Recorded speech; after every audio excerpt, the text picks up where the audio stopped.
Hey there. Let's talk about something most people are familiar with but hardly ever really talk about. Porn. Yep, I said it. Don't squirm just yet. This is a safe space, and we're about to have a candid conversation. No judgments, just facts, humor, and maybe a bit of enlightenment. You see, porn isn't just that thing hiding in browser histories. It's a multi-billion-dollar industry that sneaks into almost every aspect of our lives, directly or indirectly. From memes to TikToks to late-night searches, it's everywhere. Whether we acknowledge it or not, it affects us all in different ways.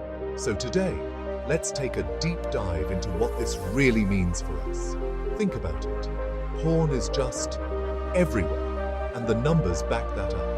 Studies show that over 40% of internet traffic is porn-related. Let's be honest, at some point, most of us have encountered porn, whether intentionally or unintentionally. It's like that quote from The Wolf of Wall Street, "There is no nobility in poverty," or in pretending you've never been curious enough to click that one link. I bet you didn't know that porn might seem harmless, a bit of fun in the privacy of your own home. But it's actually doing something much bigger inside our brains. You know how Tony Stark says in Avengers, "We create our own demons." Well, when it comes to porn, that might be more accurate than you think. Studies have shown that regular porn consumption can rewire your brain. That's right. Your brain's reward system starts craving more of that instant dopamine hit every time you click play. It's like a snack for your brain. Tasty, addictive, and before you know it, you can't stop snacking. But here's the kicker. Porn can create unrealistic expectations about sex. People start thinking that real-life intimacy should look like, well, a high-budget production with perfect lighting and smooth transitions. Spoiler alert, it doesn't. And it's not just intimacy, it's affecting mental health too. Research shows a link between excessive porn use and things like anxiety, depression, and even social isolation. Why? Because once porn becomes your go-to for pleasure, suddenly real-life interactions can feel less exciting. And who needs the anxiety of dating when you can just open your laptop, right? Except, here's where the problem starts. The more you indulge, the less satisfied you feel in the real world. It's like being promised a 5-star meal, but getting instant noodles every time.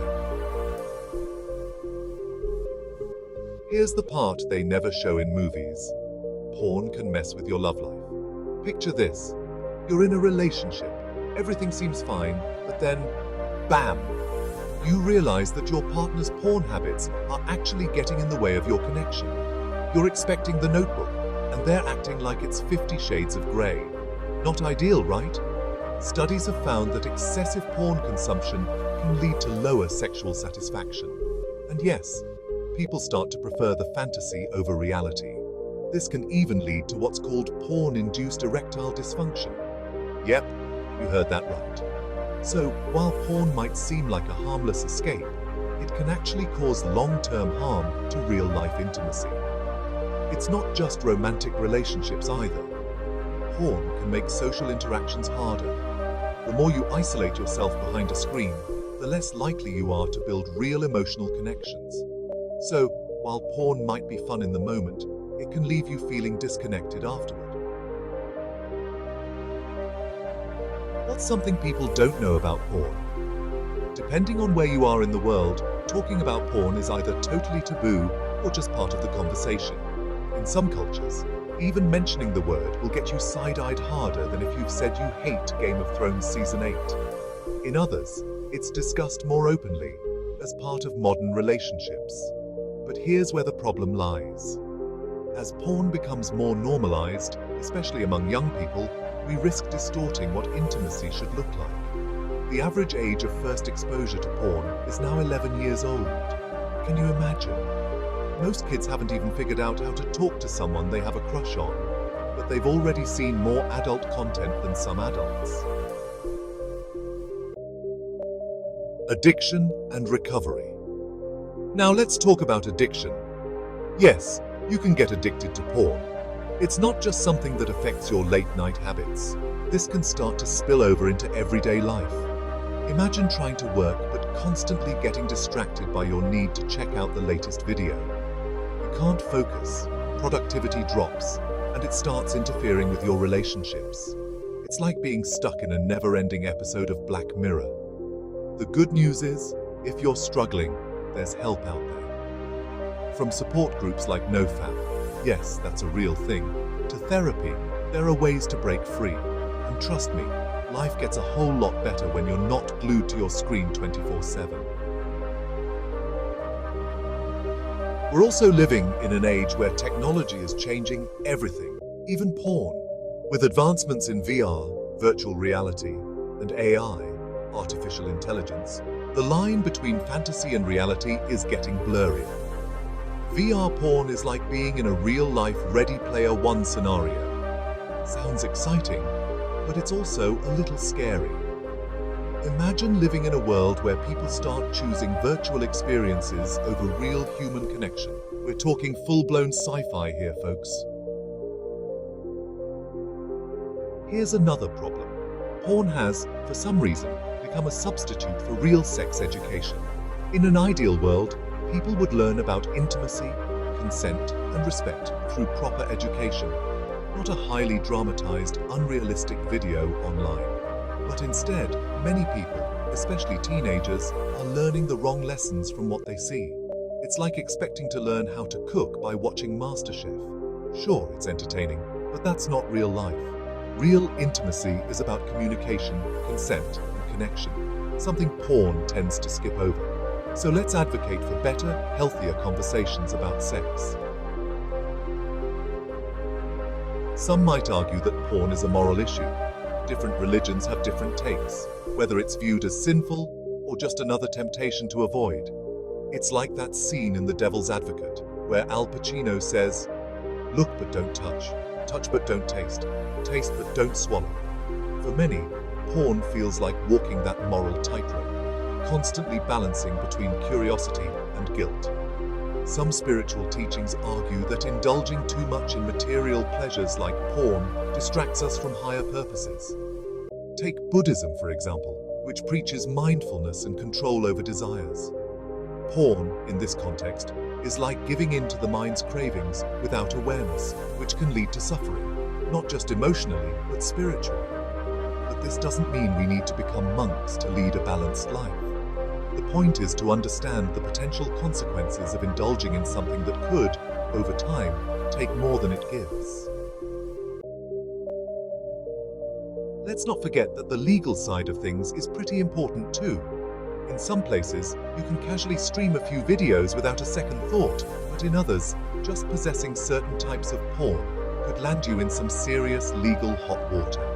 And we're not just talking about traditional porn either. One of the scariest trends in recent years is revenge porn.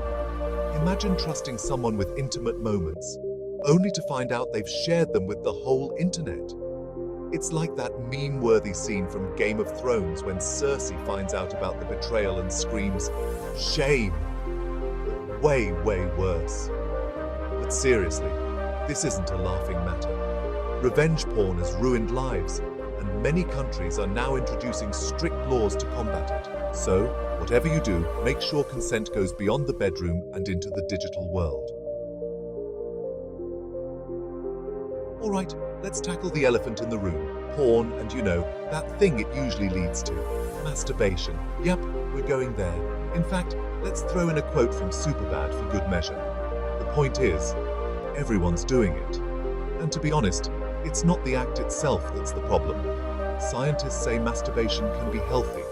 It's when it becomes excessive, especially with porn as the catalyst, that it starts to be a problem. Like when you promise yourself, just one more video, and suddenly you're on a full marathon with the stamina of a Rocky training montage. Now, don't get me wrong, there's nothing inherently wrong with masturbating.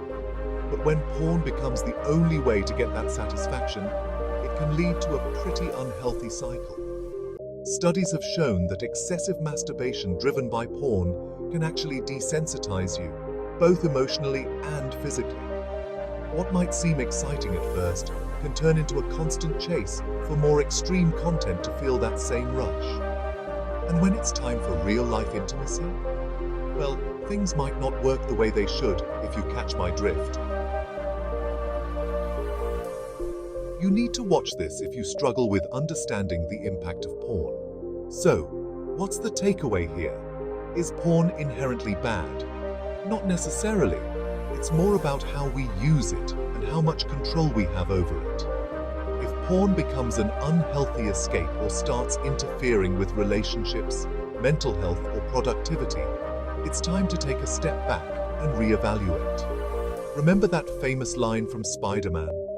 With great power comes great responsibility. Well, the same can be said about what we do behind closed doors. There's no denying that porn is part of our digital lives now. But it's important to stay mindful of how it's affecting us, from our brains to our relationships to our overall well-being. Whether you're someone who watches occasionally or someone who feels like it's taking over, remember, it's all about balance. At the end of the day, it's all about awareness. Porn isn't going away, but that doesn't mean we can't take control of how it influences us. Be mindful of how often you're watching, what expectations it's setting for you, and how it's impacting your real life. It's like that famous quote from The Matrix. You take the blue pill, the story ends. You wake up in your bed and believe whatever you want to believe. You take the red pill, you stay in Wonderland, and I show you how deep the rabbit hole goes. Maybe it's time we all took a little more of the red pill and started thinking more critically about the content we consume. After all, when it comes to porn, it's not just about what you watch, it's about what it does to you. Thanks for sticking around through this conversation. Stay curious, stay balanced, and of course, stay human.